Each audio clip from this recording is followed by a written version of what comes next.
Let's go AFC South now here on HQ. Here's a look at the standings. Colts are on a bye week at 8-2.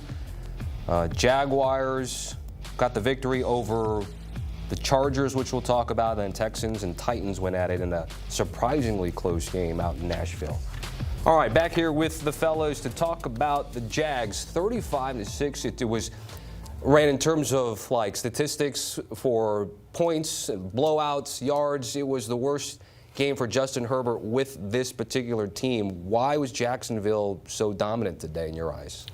For whatever reason, the Chargers just came out flat.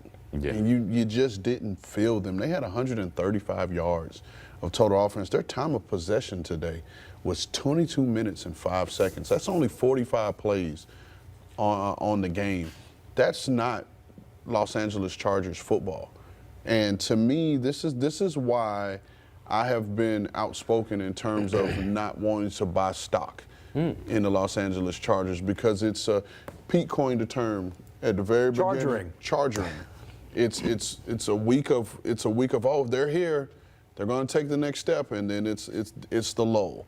So it's a lot of ebbs and flows with this Chargers offense, and we saw them come out east earlier this season and play the Titans in a close game early, and then they found a way to pull away late.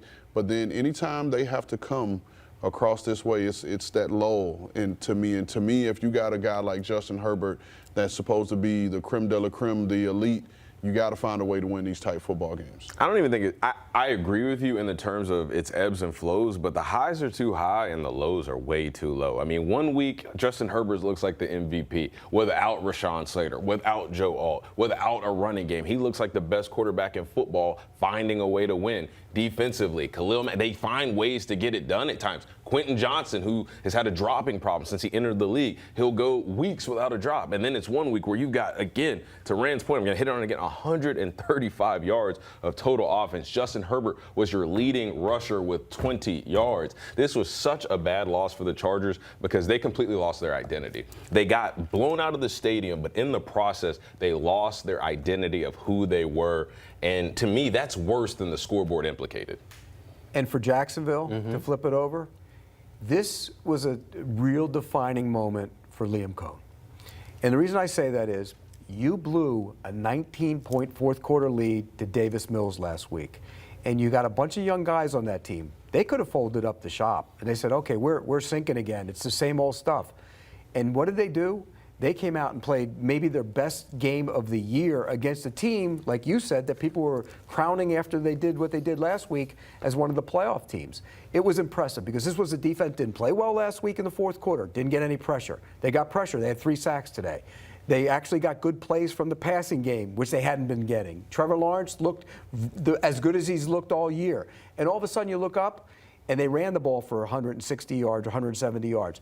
This was as good a performance as they've had. And you know what? With the schedule being what it is, we keep talking about the Chargers and the Chiefs. You look at Jacksonville's schedule: at Arizona, at Tennessee, home against the Colts. And by the way, the Colts are good. They never beat them in Jacksonville, even when they've been really, really good. And then home against the Jets.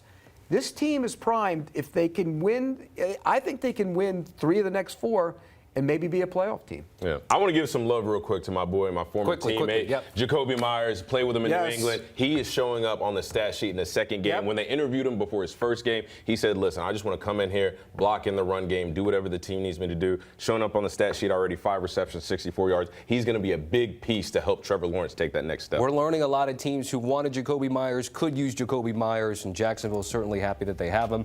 Here's a look at the schedule, again, that Pete Prisco was talking about for the 6-4 Jacksonville team. 2 games against the Colts the rest of the way, and both games with the Titans as well.